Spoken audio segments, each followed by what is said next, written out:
الحمد لله نحمده ونستعينه ونستغفره ونؤمن به ونتوكل عليه ونعوذ بالله من شرور أنفسنا ومن سيئات أعمالنا من يهد الله فلا مضل له ومن يضلله فلا هادي له ونشهد أن لا إله إلا الله وحده لا شريك له ولا نظير له ولا معين له ولا مشير له ولا مثال له ولا مثل له ونشهد أن سيدنا وسندنا وشفيعنا وحبيبنا ومولانا محمدا عبده ورسوله أما بعد فقد قال الله تبارك وتعالى في القرآن المجيد والفرقان الحميد فأعوذ بالله من الشيطان الرجيم بسم الله الرحمن الرحيم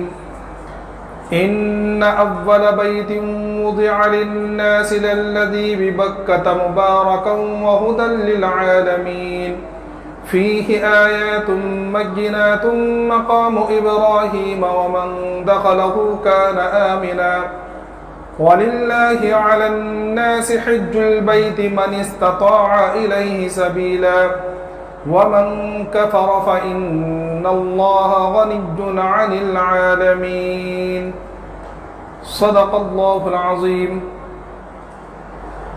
قبل اس کے بعد شروع ہوں ایک مرتبہ بلند آواز کے ساتھ درود شریف پڑھنے. اللہم صلی علی سیدنا مولانا محمد وعلی آل سیدنا مولانا محمد وبارک وسلم کما تحب وترضى عدد ما تحب وترضى یا کریم. میرے محترم بزرگوں، دوستوں اور عزیز ساتھیوں، اللہ تبارک و تعالیٰ کا بہت ہی بڑا کرم ہے، احسان ہے کہ اللہ تبارک و تعالیٰ نے ہمیں ایمان کی دولت سے سرفراز کیا اور جناب محمد مصطفیٰ صلی اللہ علیہ وسلم کی امت میں پیدا فرمایا. یہ اللہ ہی کا کرم ہے. یہ جو مہینہ چل رہا ہے ذی قعدہ کا اور اس کے بعد جو مہینہ آنے والا ہے ذی الحجہ کا، دراصل یہ 3 مہینے شوال، ذی قعدہ، ذی الحجہ یہ اشہر حج میں شمار ہوتے ہیں. اگر غور سے دیکھا جائے تو ہمیں پتہ چلے گا کہ رمضان مبارک سے، رمضان کے مہینے سے ایک عبادات کی ترتیب چلتی ہے جو ذی الحجہ کے بعد میں حج کے موقع پر آ کر ختم ہوتی ہے. رمضان کے اندر جو ہے اللہ تبارک و تعالیٰ نے روزوں کو فرض کیا اور اس کے رات کے اندر قیام یعنی تراویح کو سنت قرار دیا گیا. اس کے بعد شوال کا مہینہ جس میں 6 روزے اگر کوئی شخص رکھے رمضان کے روزوں کے ساتھ میں تو اس کو پورے سال بھر روزے رکھنے کا ثواب ملتا ہے. اس کے بعد پھر یہ ذی قعدہ کا مہینہ، عام طور پر ہم لوگ یہ سمجھتے ہیں کہ ذی قعدہ کے مہینے کو ہم سمجھتے ہیں خالی مہینہ، اس کے اندر کچھ عبادت نہیں ہوتی. حالانکہ اللہ کے رسول صلی اللہ علیہ وسلم نے اپنی حیات طیبہ کے اندر حج کے علاوہ جو 4 عمرے ادا کیے ہیں وہ ذی قعدہ کے مہینے میں ادا کیے ہیں. اور اس کے بعد پھر ذی الحجہ کا، یہ ذی الحجہ کے 10 دن یہ حج کے ایام شروع ہوتے ہیں. تو یہ ایک عبادات کا سلسلہ ہے جو رمضان سے شروع ہو کر ذی الحجہ میں ختم ہوتا ہے. اس لیے اگر کوئی شخص شوال کی 1 تاریخ کو یعنی شوال کے بعد میں، شوال کے مہینے میں حج کا احرام مان لے تو اس کا احرام ماننا جائز ہے کیونکہ یہ اشہر حج میں سے ہے. اس لیے آج جو ہے انشاءاللہ حج کے تعلق سے، بیت اللہ کے تعلق سے تھوڑی سی مختصر سی گفتگو کرنی ہے. اللہ تبارک و تعالیٰ نے ارشاد فرمایا ان اول بیت وضع للناس للذی ببکۃ مبارکہ، کہ سب سے پہلا گھر جو لوگوں کے لیے بنایا گیا، ان اول بیت وضع للناس للذی ببکۃ مبارکہ، جس کو اللہ تبارک و تعالیٰ نے مبارک بنایا ہے وہ مکہ کے اندر بنایا گیا، وہ ہے بیت اللہ. کیا ہے؟ بیت اللہ. یہ اللہ کا گھر ہے. سمجھے؟ گویا یہ کیا ہے اللہ کا گھر کہ دیکھو شریعت نے انسان کی مزاج کی بڑی رعایت رکھی ہے. ایک انسان ہے وہ کسی سے محبت کرتا ہے، کسی سے اس کو تعلق ہے تو وہ چاہتا ہے کہ میں اپنے محبوب کو دیکھوں، اپنے محبوب سے ملوں، اپنے محبوب کو گلے لگاؤں، اس کا دل چاہتا ہے. اب ظاہر سی بات ہے کہ ہم ناچیز ہم حقیر، ہم ایک ادنا سے مخلوق ہے اللہ تبارک تعالیٰ کی، ہم اللہ سے مل نہیں سکتے، اللہ کو دیکھ نہیں سکتے۔ ہاں جنت میں اللہ ہم تمام کو جنت عطا فرمائے، جنت میں اللہ کا دیدار ہوگا، لیکن دنیا کے اندر ہم اللہ کو دیکھ نہیں سکتے اور اللہ سے ملاقات نہیں کر سکتے، اللہ کو گلے نہیں لگا سکتے۔ تو اللہ تبارک تعالیٰ نے انسان کی فطرت کی رعایت کرتے ہوئے بیت اللہ کو نازل فرمایا کہ دیکھو یہ بیت اللہ ہے، تمہارا اس کو دیکھنا گویا کہ مجھ کو دیکھنا ہے، اور یہ نماز ہے، تمہارا نماز کے اندر بیٹھنا، نماز پڑھنا، نماز کو ادا کرنا گویا مجھ سے ملاقات ہے، اور اگر تم مجھ سے گلے ملنا چاہتے ہو، مجھے گلے لگانا چاہتے ہو تو یہ ملتزم ہے، ملتزم کو تم گلے لگاؤ، گویا کہ ایسے جیسے تم مجھ سے مجھے گلے لگا رہے ہو۔ یہ اللہ نے انسانی فطرت کا خیال رکھا ہے۔ تاریخ کے اندر لکھا ہے کہ یہ بیت اللہ جو ہے یہ بالکل اول عالم ہے، بلکہ یہاں تک لکھا ہے کہ دنیا کے اندر پہلے پوری دنیا کے اندر پانی پانی تھا، اور اس کے بعد جو ہے بالکل ایک جگہ سے بلبلہ اٹھا، اور بلبلہ بڑھتے بڑھتے بڑھتے پوری دنیا کے اندر پھیلا، جہاں جہاں زمین پیدا ہو گئی، زمین بنا دی گئی، تو جہاں یہ سب سے پہلا بلبلہ پیدا ہوا تھا وہاں آج بیت اللہ ہے۔ تو گویا بیت اللہ اول عالم بھی ہے، اوسط عالم بھی ہے۔ اوسط عالم کا مطلب کیا ہے کہ پوری دنیا کا جو مرکز ہے، آپ سائنس اعتبار سے اگر پوری دنیا کو سامنے نقشہ رکھیں تو پوری دنیا کا بالکل سینٹر جو ہے وہ کعبۃ اللہ ہے، پوری دنیا کا سینٹر جو ہے وہ کعبۃ اللہ ہے۔ تو یہ اول عالم بھی ہے، اوسط عالم بھی ہے، اور اللہ تبارک تعالیٰ نے یہاں بہت ساری برکتیں رکھی ہیں۔ یہ بیت اللہ بہت مرتبہ تعمیر ہوا ہے، اس کی تعمیر کے بارے میں لکھا ہے کہ تقریباً 6 مرتبہ اس کی بنیادوں سے تعمیر ہوئی ہے، بنیادی اعتبار سے، جو بنیاد کے اعتبار سے 6 مرتبہ تعمیر ہوئی، کہ سب سے پہلے اللہ تبارک تعالیٰ نے فرشتوں کے ذریعے بیت اللہ کو تعمیر کروایا، پھر اس کے بعد جب حضرت آدم علیہ السلام اس دنیا کے اندر آئے تو حضرت آدم علیہ السلام کو انہی بنیادوں پر حضرت آدم علیہ السلام سے بیت اللہ کی تعمیر ہوئی، اور اس کے بعد آدم علیہ السلام جو ہے بیت اللہ نے جب آپ کو زمین پر اتارا تو آدم علیہ السلام وہاں سے جو ہے یہ حجر اسود لے کر آئے تھے، اس لیے روایتوں کے اندر آتا ہے یہ حجر اسود جنت کے یاقوتوں میں سے ایک یاقوت ہے۔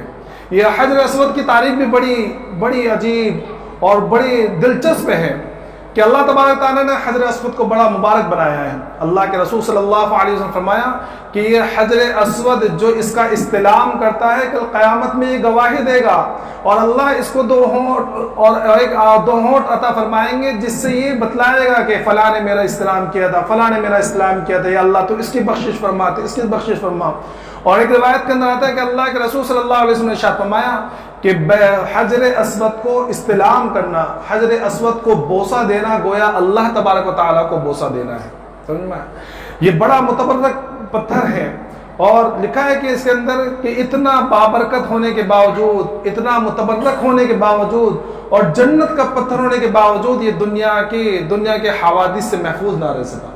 اس لیے تاریخ کے اندر لکھا ہے کہ جب کعبہ کے اوپر جو ہے قرامطہ ایک قوم تھی، تو ان کا جب تصرف ہوا تو انہوں نے اس کے اندر ایک شخص تھا ابو طاہر سلیمان بن حسین، اس نے اپنے علاقے کے اندر بحرین کے اندر ایک جگہ بنائی تھی جس کا نام دار الحجرہ رکھا، تو اور وہاں ایک عمارت تعمیر کروائی۔ تو اس کا ذہن بھی وہی ابراہ والا، تو اس کا ذہن یہ تھا کہ میں یہاں سے کعبۃ اللہ سے میزاب رحمت اور مقام ابراہیم، یعنی وہ مقام ابراہیم جس کے اوپر ابراہیم علیہ السلام نے کھڑے ہو کر کعبۃ اللہ کی تعمیر کی تھی وہ، اور حجر اسود یہاں سے لے جاؤں گا اور اپنے وہاں جو عمارت بنائی تھی وہاں لگاؤں گا، اور لوگوں سے کہہ دوں گا کہ آئندہ کعبۃ اللہ کا حج نہیں ہوگا بلکہ آئندہ جو ہے بحرین کے اندر آ کر حج کرے۔ تو اس نے کعبہ کے اوپر، مکہ کے اوپر جو ہے لڑائی کے لیے حملہ کیا، اور اتنا ظالم تھا کہ اس نے حج کا بھی لحاظ نہیں کیا، بلکہ 8 ذی الحجہ جو بالکل حج کا موقع ہے، 8 ذی الحجہ میں اس نے اتنی قتل و غارت کی مکہ کے اندر کہ تقریباً 30,000 لوگوں کو قتل کیا، جس کے اندر 1700 حاجی، 700 طواف کرنے والے، اس طرح اس نے تمام لوگوں کو جو ہے شہید کیا۔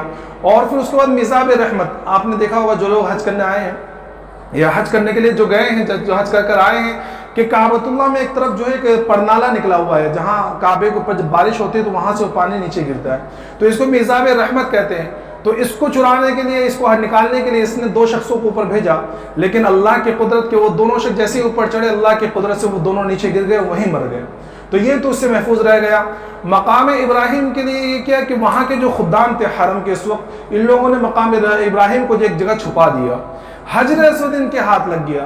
تو حجر اسود کو ان لوگوں نے کدائی کا شخص کو بھیجا, اس نے ابو طاہر نے, اس نے کدال مار کے بہت سارے اس کے ٹکڑے بھی ہوئے, اور بعد میں وہاں سے لے کر یہ اپنے نکال کر حجر اسود اپنے علاقے میں لے گیا. 22 سال تک کعبۃ اللہ جو ہے حجر اسود کے بغیر رہا ہے, 22 سال تک. اس کے بعد اس سے بہت زیادہ اس کے اوپر دباؤ ڈالا گیا. جو وقت کے جو بادشاہ تھے, گورنر تھے, اس کے اوپر بہت زیادہ دباؤ ڈالا. تو دباؤ ڈالنے کے بعد اس نے ایک عذر پیش کیا. اس نے کہنے لگا کہ بھائی وہ جو پتھر تھا حجر اسود یہ دوسرے پتھروں میں مل گیا, اور ہمیں سمجھ میں ہی نہیں آ رہا کہ حجر اسود کون سا ہے یا دوسرا پتھر کون سا ہے, ہمیں سمجھ میں نہیں آ رہا. تو لوگوں نے, جو بادشاہ تھے, انہوں نے پوچھا, علماء سے مشورہ کیا. تو علماء نے کہا کہ ایک کام کو, ایک بڑا سا جو ہے بڑی سی آگ لگاؤ, ایک الاؤ سلگاؤ, اور جتنے پتھر ہیں اس تمام پتھروں کو اس آگ میں ڈالو. جو پتھر پھٹ جائے, ٹوٹ جائے, وہ حجر اسود نہیں ہے, اور جو پتھر آگ کے اندر محفوظ رہے سمجھ جانا ہے کہ وہ حجر اسود ہے. تو اس طرح یہ پتھر دوبارہ 22 سال کے بعد واپس ہوا, اور پھر آپ دوبارہ جو ہے کعبۃ اللہ میں لگایا گیا. تو یہ حجر اسود ہے جس کا استلام کرنا جو ہے, حج جب بھی طواف کرتے تو طواف شروع جو ہے حجر اسود کے استلام سے ہوتا ہے. تو اگر بھیڑ باہر نہ ہو تو اس کو جا کے بوسہ دے جائے, یہ سب سے افضل ہے. اور اگر نہ ہو تو کم از کم ہاتھ سے چھو لے, اور اگر بہت زیادہ بھیڑ ہو تو دور سے اس کو اس طرح کر کے اس کا استلام کر کے جو ہے چوم لے. یہ بھی حجر اسود کو بوسہ دینے ہی کے برابر قرار دیا گیا. تو بہرحال دوسری تعمیر جو ہے یہ حضرت آدم علیہ السلام نے کی. اس کے بعد جو ہے نوح علیہ السلام کے زمانے میں طوفان آیا. تو جب طوفان آیا تو اللہ تبارک تعالیٰ نے فرشتوں کے ذریعے کعبۃ اللہ کو اٹھا لیا, اور جو حجر اسود تھا, اس حجر اسود کو جبل ابی قبیس ایک پہاڑ ہے اس کے شکم میں اللہ کے حکم سے رکھ دیا گیا, فرشتوں نے رکھ دیا. تیسری تعمیر ہوئی ابراہیم علیہ السلام کے زمانے میں, کہ اللہ تبارک تعالیٰ نے ابراہیم کو جو حکم دیا کہ آپ جو ہے بنائیں, جو پرانی بنیاد تھی اسی بنیاد پر نئی عمارت تعمیر کریں. حضرت جبرائیل علیہ السلام تشریف لائے اور آپ نے پوری بنیاد بتلائی کہ یہ بنیاد ہے, اس طرح جو ہے کعبۃ اللہ کی تعمیر کرنی ہے, اور اس پہاڑ کے شکم سے, پیٹ سے وہ پتھر نکال کر, حجر اسود کو نکال کر دوبارہ وہاں لایا گیا. جس کا چوتھی مرتبہ تعمیر کب ہوئی؟ چوتھی مرتبہ تعمیر ہوئی قریش کے زمانے میں, کہ اللہ کے رسول صلی اللہ علیہ وسلم کی جوانی کا عالم ہے. آپ نے وہ واقعہ سنا ہوگا کہ اس زمانے کے اندر کچھ بارش کی وجہ سے اور کچھ دوسرے حادثے کی بنا پر کعبۃ اللہ کو جو ہے شکستہ ہو گیا, اس کی عمارت ٹوٹ گئی. تو قریش نے کہا کہ بھئی کعبۃ اللہ کی دوبارہ تعمیر کی جائے گی, لیکن شرط یہ لگائی گئی کہ مکہ کے جتنے بھی لوگ ہیں صرف اپنی حلال کمائی لگائیں گے. کیا کہیں کہ بالکل حرام کمائی نہیں لگانا, بالکل حلال. تو پورے مکہ کے اندر اتنی حلال کمائی نہیں ملی کہ جس سے کعبۃ اللہ کی پوری تعمیر ہو سکے. تو اس وقت قریش نے کچھ حصہ جو ہے کعبۃ اللہ کا چھوڑ کر ایک بنیاد جو ہے کعبۃ اللہ بنایا ہے, جو حتیم کی عمارت آج کہلائی جاتی ہے. تھوڑا سا حصہ چھوڑ دیا کیونکہ اتنے پیسے جمع نہیں ہوئے, اور کعبے کی تعمیر ہوئی. اور اس میں وہ واقعہ پیش آیا کہ جب تعمیر ہو گئی تو حجر اسود لگانے کے لیے جھگڑا ہو گیا. ہر انسان یہ سوچتا تھا کہ بھائی یہ حجر اسود کو اس کی جگہ پر لگانا ہے بہت ثواب کا کام ہے, اس لیے میں لگاؤں گا. بالکل تلواریں نکل آئی. تو بڑوں نے مشورہ یہ دیا کہ ایک کام کرو کہ آج اس کام کو رہنے دو, اور کل جو سب سے پہلے حرم کے اندر داخل ہوگا وہ جو بھی فیصلہ کرے گا ہم اس کے فیصلے کو مانیں گے. تو سارے لوگ وہاں بیٹھے رہے. جب صبح کا وقت ہوا تو سب سے پہلے حرم کے اندر داخل ہونے والی ذات اللہ کے رسول صلی اللہ علیہ وسلم کی تھی. تو آپ کو دیکھ کے سارے لوگ کہنے لگے کہ ہو بہت اچھی بات ہے, یہ تو صادق اور امین ہے, یہ تو سچے اور امانتدار ہیں, جو یہ فیصلہ کریں گے ہم اس فیصلے کو ماننے کے لیے تیار ہیں. اللہ کے رسول صلی اللہ علیہ وسلم نے فیصلہ یہ کیا کہ آپ نے کہا کہ ایک چادر لے کر آؤ. ایک بڑی سی چادر لائی گئی, اور بڑی سی چادر کے اندر اللہ کے رسول نے حجر اسود کو رکھ دیا, اور کہا کہ اب جو ہے ہر قبیلے کا سردار آئے اور چادر کا کونا پکڑے. گویا کہ قبیلے کے سردار کی نمائندگی پورے قبیلے کی طرف سے ہو جائے گی. تو سارے سرداروں نے اس طرح سارے فیصلہ قبول کر لیا. اس نے کہا کہ بہت بہترین فیصلہ ہے, اور اس طرح سارے سرداروں نے اٹھا کر اس کعبۃ اللہ کے اندر یہ حجر اسود کو لے کے گئے. اللہ کے رسول صلی اللہ علیہ وسلم نے اپنے دست مبارک سے حجر اسود کو اس کی جگہ پہ لگا دیا. یہ اس کی چوتھی تعمیر ہے. اس کے بعد جو ہے چونکہ یہ حتیم نکال دیا گیا تھا, تو اللہ کے رسول صلی اللہ علیہ وسلم کو ہمیشہ یہ خیال رہا کرتا تھا, اور اللہ کے رسول صلی اللہ علیہ وسلم کی تمنا تھی. روایت میں آتا ہے کہ ام المؤمنین کے سامنے آپ کا اظہار بھی فرمایا, حضرت عائشہ صدیقہ رضی اللہ تعالیٰ عنہا کے سامنے, کہ میری تمنا یہ ہے کہ میں کعبۃ اللہ کو اس کی پرانی تعمیر کے اوپر جو حضرت ابراہیم علیہ السلام نے کی تھی اس کی بنا پر کر دوں.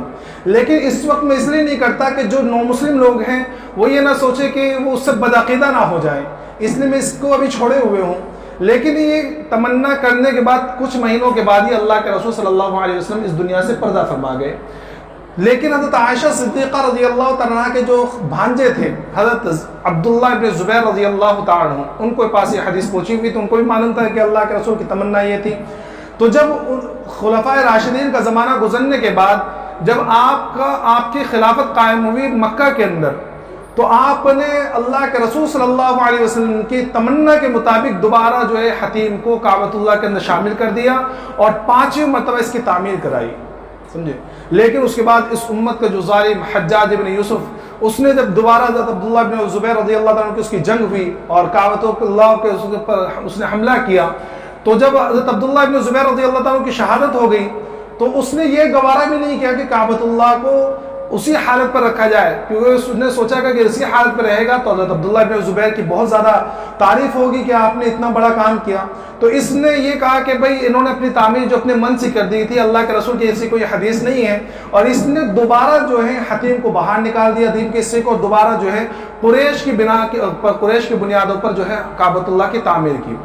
اس کے بعد جو وقت کے امام تھے امام مالک ابن انس رضی رحمۃ اللہ علیہ، انہوں نے فتویٰ دیا کہ آج کے بعد کعبۃ اللہ جس تعمیر پر اسی تعمیر پر رہے گا، ورنہ وقت کے حکمراں اس کو اپنے ہاتھوں کا کھلونا بنا لیں گے. کوئی آئے گا حتیم کو شامل کر دے گا، کوئی آئے گا اس طرح کر دے گا، کیونکہ بھئی حاکموں کے دماغ کے کون وہ کرے گا؟ حاکموں کا دماغ کب کیا ہے، کب کیا سوچ لے، کب کیا کر لے، کچھ بول نہیں سکتے. تو اس کے بعد سے اب یہ اسی طرح تعمیر ہے، حتیم باہر نکلا ہوا ہے، کعبۃ اللہ اسی بنا پر بنایا گیا ہے. علماء فرماتے ہیں ایک نقطہ کہ دیکھو اللہ رب العزت ہر چیز پر قادر ہے. اگر اللہ تبارک و تعالیٰ چاہتے تو حتیم کو دوبارہ اس میں شامل کرا سکتے تھے، کوئی نہ کوئی بندے کے دل میں تو آتا. لیکن فرمایا علماء نے کہ دیکھو یہ ہم جیسے بندوں کے لیے، یہ ہم جیسے عاجز، ہم جیسے کمزور اور نہ جو مشہور نہیں ہے، غیر معروف لوگ ہیں، ہم جیسے لوگ، کہ ہم لوگ کعبۃ اللہ میں تو جا کے نماز پڑھ نہیں سکتے. بھئی ہم بڑے بڑے بادشاہ یا جو وی آئی پی لوگ ہوتے ہیں وہ لوگ کعبۃ اللہ میں جا کے نماز پڑھتے ہیں، ہم جیسے لوگوں کو کعبۃ اللہ میں جانے کا موقع کہاں سے ملے گا؟ تو کہا کہ یہ حتیم وہ علاقہ ہے جہاں ہم جیسے لوگ نماز پڑھ سکتے ہیں. کہ عام طور پر جب بھیڑ نہیں ہوتی، اب تو پتہ نہیں کیا وہاں کے بادشاہ نے کیا کیا کر دیا وہ پتہ نہیں، لیکن پہلے ابھی جلدی کے اس میں جب جہاں بھیڑ نہیں ہوتی تو حتیم کے اندر بھی نماز پڑھنے کا موقع مل جاتا تھا، سمجھے. تو یہ حتیم کے اندر نماز پڑھنا، ایک روایت کے اندر آتا ہے کہ ایک ام المؤمنین نے اللہ کے رسول صلی اللہ علیہ وسلم سے فرمایا کہ یا رسول اللہ میرا دل چاہتا ہے کہ میں کعبۃ اللہ کے اندر نماز ادا کروں. تو اللہ کے رسول صلی اللہ علیہ وسلم نے فرمایا کہ حتیم میں نماز پڑھ لو. حتیم میں نماز پڑھنا ایسا ہے گویا کہ کعبۃ اللہ میں نماز پڑھنا. تو یہ 6 تعمیر جو ہے بنیادوں کے اس پر کعبۃ اللہ کی ہوئی ہے. بہرحال یہ کعبۃ اللہ یہ اللہ کا گھر ہے، اور یہاں ایک طرح سے یہ سمجھ لیے کہ کعبۃ اللہ یہاں اللہ کے نور کا عکس پڑتا ہے، اللہ کے نور کا عکس پڑتا ہے. اللہ کی جو تجلیات، اللہ جسمانیت سے پاک ہے، اللہ حیات سے پاک ہے، اللہ تو بے نیاز ہر چیز سے ہے. تو اللہ کے جو انواع کی تجلیات کعبۃ اللہ پر پڑتی ہے، تو اللہ کی جو انواع کی تجلیات عرش سے نیچے اترتی ہے، تو جب یہ بیت 7ویں اس پر اترتی ہے تو وہاں بیت معمور ہے. یہ بیت معمور یہ فرشتوں کا کعبہ ہے سمجھو. تو فرشتے اس کا طواف کرتے ہیں، پھر وہاں سے جب یہ پردہ نیچے گرتا ہے تو کعبۃ اللہ کی جگہ پہ بالکل جہاں کعبۃ اللہ ہے اس کے بالکل اوپر 7ویں آسمان پر بیت معمور بھی ہے جہاں فرشتے طواف کرتے ہیں. اور لکھا ہے حدیث کے اندر کہ روزانہ بیت معمور کا طواف 70,000 فرشتے کرتے ہیں. کتنے؟ 70,000 فرشتے کرتے ہیں. اور جس نے ایک مرتبہ طواف کر لیا پھر دوبارہ کبھی طواف کے لیے اس کی نوبت نہیں آئے گی، اس کا ٹائم نہیں آئے گا. سوچو کتنی اللہ کی مخلوق اور فرشتے کی تعداد کتنی ہے. اور بالکل جب وہاں سے نیچے گرتا ہے تو یہ کعبۃ اللہ ہے. تو ہم جو رخ کرتے ہیں یہ اصل میں اللہ کے انوار کا اور اس کی جو تجلیات پڑتی ہے وہاں ہمارا رخ ہوتا ہے. ہم کعبے کی طرف تھوڑی کرتے ہیں، ہم کعبے کو سجدہ تھوڑی کرتے ہیں، ہے نا. بہت سے لوگ اعتراض کرتے ہیں کہ بھائی تم کہتے ہو کہ بھائی پتھروں کو نہیں پوجنا چاہیے، تم خود کعبے کی طرف. تو اول تو ہم کعبے کی پوجا نہیں کرتے، کیونکہ کعبے کی اگر پوجا کی جاتی یا کعبے کی عبادت کی جاتی تو کبھی کوئی شخص کعبے کے اوپر نہیں چڑھتا. لیکن آپ نے دیکھا ہوگا جب غلاف کو چینج کیا جاتا ہے، غلاف کی تبدیل کی جاتی ہے کعبے کی، تو لوگ اوپر چڑھتے ہیں. تو ظاہر سی بات ہے اگر اس کی عبادت کی جاتی ہے تو اس کے اوپر تھوڑی چڑھا جاتا. اور دوسری چیز یہ کہ ہم کعبۃ اللہ کی طرف جو کعبۃ اللہ کی عبادت نہیں کرتے بلکہ کعبۃ اللہ کا رخ کرتے ہیں اور عبادات اور وہ کرتے ہیں اللہ کے ان تجلیات کی جو اللہ سے نکل رہی ہے. سمجھ میں آ رہا ہے؟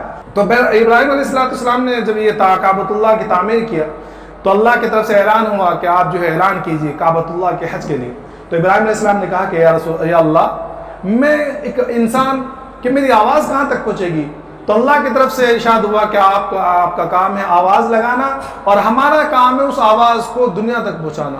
تو ابراہیم علیہ السلام نے آواز لگائی کہ یہ کعبۃ اللہ ہے اور اس کعبۃ اللہ کا حج کرنا ہے، تو روایتوں کے اندر ملتا ہے کہ اس وقت یہ آواز پوری دنیا کے اندر پہنچائی گئی، بلکہ پوری دنیا کو چھوڑ کر جو عالم ارواح ہے وہاں تک یہ آواز پہنچی، اور عالم ارواح کے اندر اور دنیا کے اندر اس آواز کے اوپر جس نے جتنی مرتبہ لبیک کہا ہوگا، جس نے لبیک کہا ہوگا اور جس نے جتنی مرتبہ لبیک کہا ہوگا، تو جس نے لبیک کہا ہوگا اس کو حج کا موقع ملے گا، اور جس نے جتنی مرتبہ لبیک کہا ہوگا اس نے اتنی مرتبہ اس کو حج کا موقع ملے گا۔ یہ اللہ کی شان، اللہ ہم تمام کو اس میں شامل فرمائے کہ ہم لبیک کرنے والے میں شامل ہوں اور ہمیں کعبۃ اللہ کا جو حج کرنے کا موقع ملے۔ تو دیکھو وہاں دعا مانگی ابراہیم علیہ السلام نے، اور دعا بھی شان سے مانگی کہ دعا مانگنے والے ابراہیم خلیل اللہ، اور اس دعا کے پر آمین کہنے والے اسماعیل ذبیح اللہ، جس سے جہاں دعا مانگی جا رہی ہے وہ ہے بیت اللہ، اور جس سے دعا مانگ رہے ہیں وہ ہے اللہ، اور اس دعا کا مصداق اور اس دعا کو پورا کرنا جس کے ذریعے ہوا وہ ہے رسول اللہ صلی اللہ علیہ وسلم، کہ آپ تشریف لائے اور آپ نے بیت اللہ کو آباد کیا اور آج تک آباد ہیں۔ تو بہرحال یہ کعبۃ اللہ ہے اور یہ بیت اللہ ہے۔ دیکھو تین چیزیں ہیں، ایک ہے رسول اللہ اور ایک ہے کلام اللہ اور ایک ہے بیت اللہ۔ اللہ نے تینوں کے لیے کیا الفاظ استعمال کیے؟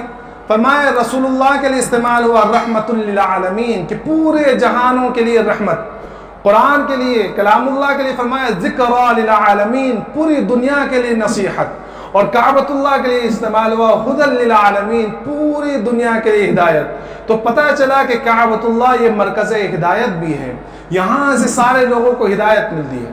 تو اللہ تبارک تعالیٰ نے ارشاد فرمایا کہ وَلِلَّهِ عَلَى النَّاسِ حِجُّ الْبَيْتِ مَنِ اسْتَطَاعَ إِلَيْهِ سَبِيلًا، کہ لوگوں کے اوپر یہ اللہ کا حق ہے، یہ اللہ کا حق ہے لوگوں کے اوپر کیا؟ کہ وہ کعبۃ اللہ کا حج کرے، بیت اللہ کا حج کرے۔ کون؟ من استطاع الیہ سبیلا، کہ جو شخص وہاں تک پہنچنے کی طاقت رکھتا ہو۔ تو دیکھو حج کے فرضیت کے لیے صرف ایک شرط ہے، اور وہ شرط یہ ہے کہ اس کے پاس اتنا مال ہو کہ وہ کعبۃ اللہ یعنی مکہ جا کر وہاں کے ارکان ادا کر کر واپس آ سکے، اور جتنے ایام کے اندر جتنے وقت میں وہ حج کر کر آ سکے اتنے ایام تک اس کے ماتحت جتنے لوگ ہیں جن کی کفالت اس کے ذمے ہے، اس کفالت کے بقدر اس کے پاس پیسہ ہو۔ اتنا پیسہ اگر کسی شخص کے پاس ہو تو فوراً اس کے اوپر حج فرض ہو جاتا ہے، سمجھ میں؟ اور جب حج فرض ہو گیا اور اس کے بعد وہ ٹالتا رہا کہ ابھی نہیں کروں گا تبھی کروں گا، یہ جو ہم لوگوں نے بہت سارے جو عذر تلاش رکھے یہ سارے عذر لچر ہیں۔ بلکہ علماء نے یہاں تک کیا ہے کہ دیکھو اگر کسی شخص کے پاس صرف اتنے پیسے ہیں کہ وہ مکہ مکرمہ جا کر وہاں حج کے ایام میں حج ادا کر کر واپس آ سکتا ہو، اس کے بعد اتنے پیسے نہیں ہیں کہ وہ مدینہ جا کر روضہ رسول صلی اللہ علیہ وسلم کی زیارت کر سکے، پھر بھی اس کے اوپر حج فرض ہو جائے گا۔ یہ بہت اہم چیز ہے کہ اللہ کے رسول صلی اللہ علیہ وسلم کے روضے کی زیارت کرنا بہت احترام اور بہت تبرک کی بات ہے۔ لیکن اگر کسی شخص کے پاس اتنے پیسے نہیں کہ وہ مدینہ جا سکے، صرف مکہ مکرمہ جانے کے لیے اس کے پاس پیسے، تو اتنے پیسے پہ اگر کسی کے پاس ہو تو اس کے اوپر بھی حج فرض ہو جائے گا۔ اگر اس نے حج نہیں کیا تو وہ گنہگار ہوگا۔ اب اگر سمجھو کسی کے اوپر حج فرض ہو گیا 2023 میں، اب اس نے اپنے اوپر بہت سارے، جو ہم لوگ عام طور پر بہت سارے لوگ ہیں جن کے پاس بہت سارے پیسے ہیں، بلکہ اتنے پیسے وہ خود بھی کر سکتے ہیں، دو چار کو ساتھ میں لے جا سکتے ہیں، لیکن ان کے پاس عذر کیا ہے؟ کچھ لوگوں کے پاس عذر ہے کہ بھائی حج کرنا تو یہ بوڑھے لوگوں کا کام ہے، ابھی تو جوانی ہے۔ کیونکہ حقیقت بھی یہ ہے کہ دیکھو حج کر کر آنے کے بعد اگر کوئی شخص گناہوں کے اندر ملوث ہو تو بہت شرم کی بات ہے۔ اور پہلے ایسا ہوتا تھا کہ جو شخص ایک مرتبہ حج کر کر آ جاتا اس کی زندگی چینج ہو جایا کرتی تھی، بدل جایا کرتی تھی۔ اب تو چونکہ نیت ہی نہیں ہوتی ہے، اب تو اللہ کے رسول صلی اللہ علیہ وسلم نے فرمایا یہ قیامت کی نشانیوں میں سے ہے کہ قرب قیامت میں لوگ حج کیوں کریں گے؟ کچھ لوگ حج کریں گے تجارت کے لیے، علماء حج کریں گے ریاکاری کے لیے، فلاں مولانا نے 5 حج کیے، فلاں مولانا الحاج ہیں 10 حج کیے ہوئے ہیں، مالدار کریں گے ریا تکبر کے لیے، دکھلانے کے لیے کہ میں نے اتنا حج کیا ہے۔ تو یہ قیامت کی نشانیوں میں سے ہے۔ تو جب یہ نیت لے کے جاتے ہیں تو زندگی تبدیلی نہیں ہوتی۔ ورنہ ہم لوگوں نے اپنے بچپن میں دیکھا ہے کہ جو شخص حج کر آ جایا کرتا تھا، داڑھی اور پورا محلہ ان کو حاجی کہہ کے پکارا کرتا تھا، اور پھر ان کے دل سے دنیا نکل جایا کرتی تھی۔ اب تو جب حج سے آتے ہیں دنیا ساتھ میں لے کر آتے ہیں، کیونکہ لے کے اتنی لمبی لسٹ لے کے جاتے ہیں پورے خاندان والوں کی کہ میرے لیے یہ لانا، میرے لیے ایسی گھڑی، میرے لیے ایسے کپڑے، اور میرے لیے اللہ معاف کرے اب تو موبائلوں کا زمانہ ہے اور انٹرنیٹ کا زمانہ ہے، ٹی ویاں بہت کم ہو گئی، ورنہ ہم نے ایسے سے بھی دیکھے کہ حج سے آ رہے اور ٹی وی ساتھ میں لے کر آ رہے، حج سے آ رہے اور ساتھ میں ٹی وی وی سی آر لے کر آ رہے ہیں۔ اب تو وہ زمانہ کم ہو گیا تو ظاہر سی بات ہے ٹی وی وغیرہ کم ہو گئی۔ تو بہرحال حج کے لیے جو ہے یہ جتنے بھی عذر ہیں کہ بڑھاپے میں کریں گے، حج اصل میں جوانی میں کرنے کے لیے، حج کی جو اصل لذت اور حج کے ارکان کی ادائیگی جو جوانی میں ہوتی ہے وہ بڑھاپے میں نہیں ہوتی۔ بھائی اکڑ کر چلنا جو طواف کرتے ہیں اور سعی جو کرتے ہیں، اس میں جو رمل ہوتا ہے اور اس میں اکڑ کر جو چلنا ہوتا ہے، اور جس بڈھے کی کمر جھکی ہوئی ہو وہ اکڑ کر کیسے چلے گا؟ بھائی اکڑ کر چلنا یہ جوانوں کا وہ ہے، سینہ دکھلا کر، سینہ چوڑا کر اور بھاگنا، جس انسان سے، جس بوڑھے سے چلا نہیں جاتا وہ بھاگے گا کہاں سے؟ ارے سمجھ میں آ رہے ہیں بات کہ جو بھاگنا ہوتا ہے تو کیسے بھاگے گا؟ یا اگر اس کو زیارت کرنی ہو تو اگر وہ غار حرا کی زیارت کرنے اگر کوئی شخص جائے تو وہ چڑھ پائے گا؟ تو اصل حج جو ہے یہ جوانی کی عبادت ہے۔ یہ ہم لوگوں نے کیا سوچ لیا کہ ابھی تو جوان ہیں، ابھی پھر حج کر آئیں گے تو داڑھی رکھنی پڑے گی، حج کر آنا آئیں گے تو پھر جھوٹ چھوڑنا پڑے گا، حج کر آئیں گے تو لوگ کہیں گے دیکھو حاجی ہو کر یہ کرتا ہے، حاجی ہو کے دھوکہ دیتا ہے۔ تو یہ جو ہم لوگوں نے اپنی طرف سے لچر عذر کر لیے ہیں یہ بالکل قابل قبول نہیں ہے۔ بعض لوگ کہتے ہیں کہ بھئی ہم نے پیسہ تو ہے ہمارے پاس، لیکن یہ پیسہ جو ہے ہم نے بیٹیوں کی اور بیٹوں کی شادی کے لیے رکھ رکھا ہے، بالکل قابل قبول نہیں ہے، بالکل قابل قبول یہ بیٹے کی شادی، بیٹی کی شادی، گھر بنانا اور زیورات بنانا اور بڑھاپے میں کریں گے، یہ جتنے عذر ہیں حج کے لیے قابل قبول نہیں ہے۔ اگر ان عذروں کی وجہ سے کوئی صاحب استطاعت حج نہ کرے تو کل قیامت کو اس کی پکڑ ہوگی۔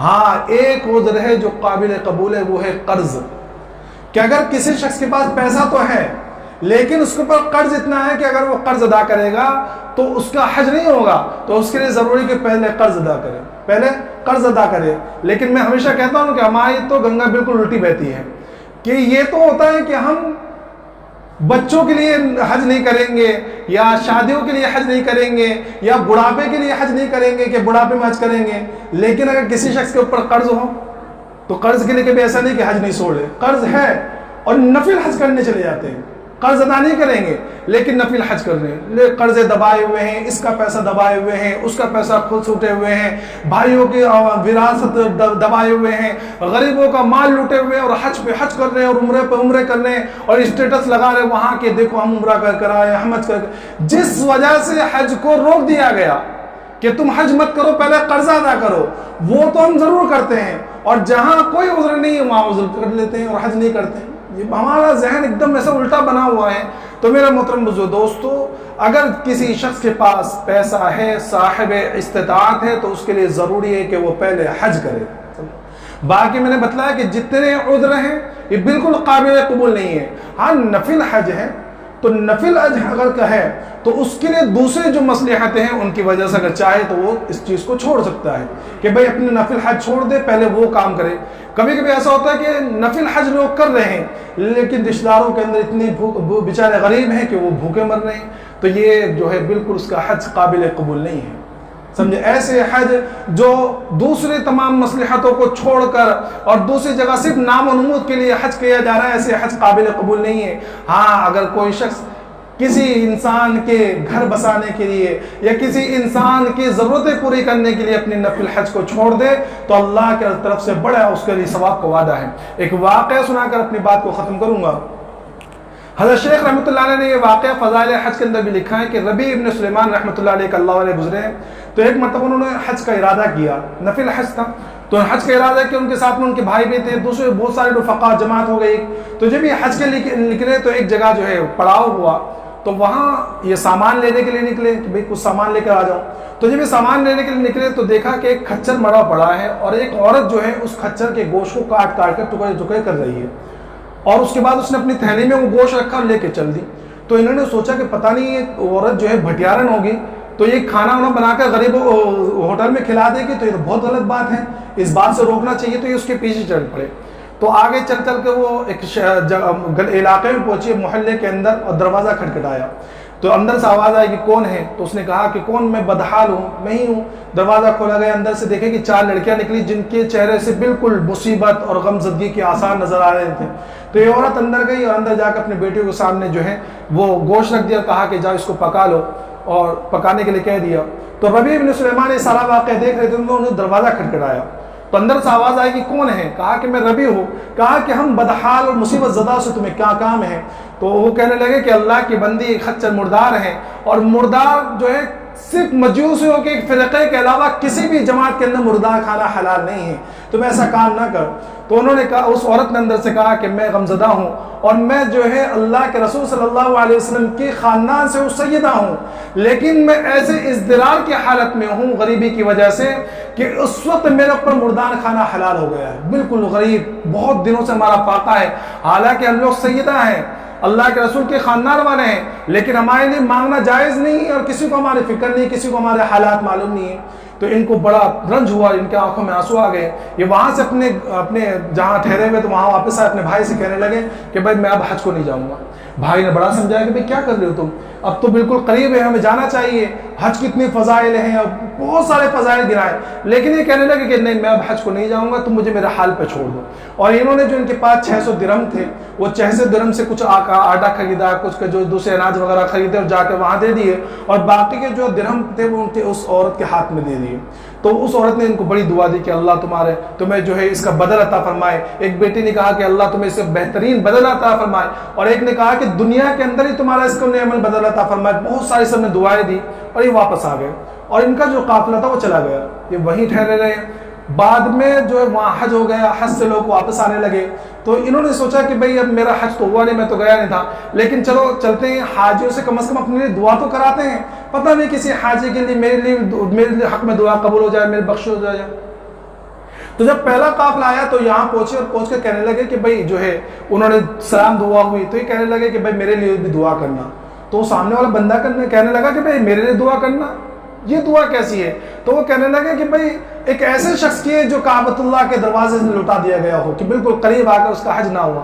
تو وہ کہنے لگا کہ بھئی تم کیسی بات کر رہے ہو؟ کیا تم ہمارے ساتھ عرفات میں نہیں تھے؟ تم ہمارے ساتھ مینا میں نہیں تھے؟ تم تو رمیع جمرات میں بھی تھے ہمارے ساتھ میں۔ تو یہ بڑے اچنبھے میں پتہ نہیں کیا بات ہوگی۔ بعد میں ان کے بھائی کا قافلہ واپس آیا، تو جب ان کے بھائی کا قافلہ واپس آیا تو یہ پھر وہاں ان کے پاس پہنچے کہ کہا کہ میرے لیے بھی دعا کرنا۔ تو ان کے بھائی کہنے لگے کہ بھئی دعا کیسی، تم تو ہمارے ساتھ میں تھے، کہ تم تو ہمارے ساتھ میں رمیع جمرات میں بھی تھے، تم تو ہمارے ساتھ میں مینا میں بھی تھے، اور جو ہے عرفات میں بھی تھے۔ تو کہنے لگے کہ بھئی ماجرا کیا ہے؟ تو اس نے میں ایک شخص آگے بڑھا، کہنے لگا کہ اچھا اب تم حج کا انکار کرتے ہو، تم نے میزاب رحمت کے نیچے مجھے یہ تھیلی دی تھی، اور امانت کے طور پر یہ اپنی تھیلی پکڑو۔ تو حضرت ربیع کہتے ہیں کہ یہ تھیلی، اللہ کی قسم یہ تھیلی میں نے اپنی زندگی میں پہلی مرتبہ دیکھی تھی، لیکن وہ تھیلی میں نے لے لی، اور میں سوچتے پڑ گیا کہ پتہ نہیں کیا معاملہ ہے۔ میں اپنے مقام پر آ گیا اور اپنا وظیفہ پورا کر کے رات میں سو گیا۔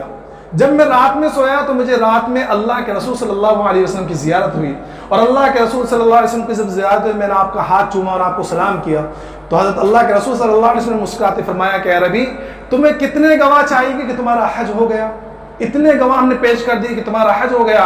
ایک بات سن لو کہ جب تم نے میرے خاندان، میرے آل اولاد کے لیے اپنے حج کو قربان کیا اور اپنے پیسوں کو ان کے اوپر خرچ کر دیا، تو اللہ نے ایک فرشتہ مقرر کر دیا جو اب قیامت تک تمہاری طرف سے حج کرتا رہے گا۔ کیا کرتا رہے گا؟ قیامت تک اب تمہاری طرف سے حج کرتا رہے گا۔ اور اللہ نے تمہارے جو پیسے تم نے خرچ کیے تھے 600 درہم، اللہ نے تمہیں اس کا بہترین بدلہ عطا فرمایا۔ 600 درہم کے بدلے میں 600 دینار عطا فرمائے۔ درہم کہتے ہیں چاندی کے سکے کو، اور دینار کہتے ہیں سونے کے سکے کو۔ تو کہا کہ اس کے بعد میری آنکھ کھل گئی، دیکھا کہ وہ تھیلی میرے ہاتھ میں تھی۔ جب میں نے وہ تھیلی کو کھولا اور اس کو گنا تو 600 دینار اس کے اندر نکلے۔ تو نفل حج اگر کسی وجہ سے حالات ایسے ہیں یا مقام کے اندر کوئی ضروری چیز ہے تو اس کو وہاں پیسے دی جائے، نفل حج کرنے کی اتنے زیادہ وہ نہیں ہے، اور جب حالات نہ ہو تو جتنے حج کرنے اتنا کر لیں، کوئی بات نہیں۔ اللہ تبارک تعالیٰ تمام کو کہنے سننے کے ساتھ ساتھ عمل کی توفیق عطا فرمائے، ہم سب کو اپنے گھر کی زیارت نصیب فرمائے۔ جو حاجی جا چکے ہیں اور جانے والے ہیں اللہ ان کے حج کو بے انتہا قبول فرمائے، ان کی دعاؤں کے اندر ہمارا حصہ نصیب فرمائے۔ وآخر دعوانا الحمد للہ رب العالمین۔